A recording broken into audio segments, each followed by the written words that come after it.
जज्बा, जज्बे से कहीं ना कहीं बड़ी से बड़ी चोटी को भी फतह किया जा सकता है और इसी बात को चरितार्थ कर दिखा है देवास जिले की रहने वाली सोनिका जाट ने। सोनिका जाट ने हाल ही में दक्षिण अफ्रीका की सबसे ऊंची चोटी जो कि 92 किलोमीटर की चोटी थी उसे 5 दिनों में फतह कर लिया और हाल ही में इंदौर पहुंची है रेलवे स्टेशन। सोनिका हमारे साथ है, हम उससे जानना चाहेंगे कि ये अचीवमेंट आपने आखिर किया कैसे पूरा, और आप चूंकि फतह कर चुकी है चोटी, तो सबसे पहली प्रतिक्रिया क्या होगी सोनिका आपकी?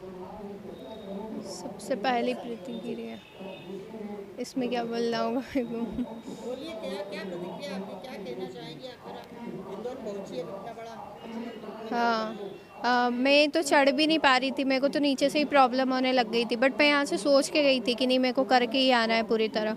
और मैं यहाँ से एक थीम लेके गई थी, बेटी बचाओ बेटी पढ़ाओ और महिला सशक्तिकरण की। तो मेरे गाइड ने मेरे को 15 मिनट के बाद ही बोल दिया था कि अब आप इससे ऊपर नहीं जा सकते, अब आप यहाँ से नीचे चले आओ, हम आपको ऊपर ले जाके रिस्क नहीं ले सकते। फिर मैंने बोला कि नहीं, आप लोग चलो, मैं आराम आराम से आऊँगी। फिर वो लोग निकल गए आगे, आधा घंटे तक मैंने धीरे धीरे चल के फिर सबसे लास्ट में 7:45 पे मैंने सबमिट किया और सबसे पहले मैं पहुंची थी वहाँ। ग्रुप की बात की जाए तो कितना बड़ा ग्रुप था जब आप साउथ अफ्रीका की इस चोटी को फतह करने पहुंची थी? हम 2 लोगों का ग्रुप था, एक मैं थी एमपी से और एक यूपी से थे भैया, उनकी एज थी 32 ईयर्स। ये इंडिविजुअल आपका अचीवमेंट है कहा जाए तो, लेकिन इसकी शुरुआत कैसे हुई थी? कहाँ से आपको पता चला कि इस तरह साउथ अफ्रीका जाया जा सकता है और वहाँ की जो एक सबसे ऊंची चोटी है उसको फतह किया जा सकता है? इसकी शुरुआत एनसीसी से हुई थी। मैं एक एनसीसी कैडेट हूँ। मैं एनसीसी में जब थी तो एक वैकेंसी आई थी बेसिक कोर्स के लिए, तो फिर उसके लिए मेरे मेरे कॉलेज से मेरे जो एनओ है कैप्टन नम्रता सावंत, उन्होंने मेरे को सिलेक्ट करके भेजा था। फिर बटालियन में मेरा सिलेक्शन हुआ, ग्रुप में हुआ, आगे जाते जाते सिलेक्शन होते गए। मैंने बेसिक कोर्स किया, उसके बाद एडवांस की वैकेंसी आई, मैंने एडवांस किया। फिर एक ऑल इंडिया लेवल पे माउंट थेलू एक्सपीडिशन हुआ, तो उसमें से इंडिया से सिलेक्ट हुए थे 26 लोग, उसमें मेरा सिलेक्शन हुआ। फिर उसमें से 16 लोगों ने सबमिट किया, उसमें मैंने सबमिट किया। माता पिता किस तरह की तैयारी कराते हैं, किस तरह की मदद करते हैं आपको खासतौर से स्ट्रगल के लिए, क्योंकि आप तो अब एक बड़ी पर्वतारोही के रास्ते पर आगे बढ़ती हुई दिखाई दे रही है, क्या कहना चाहेंगी?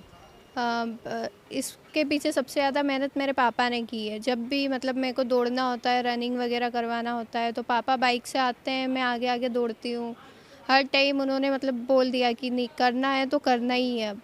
जीवन का कोई गोल बताइए, अब इतना बड़ा अचीवमेंट आपके नाम आज का।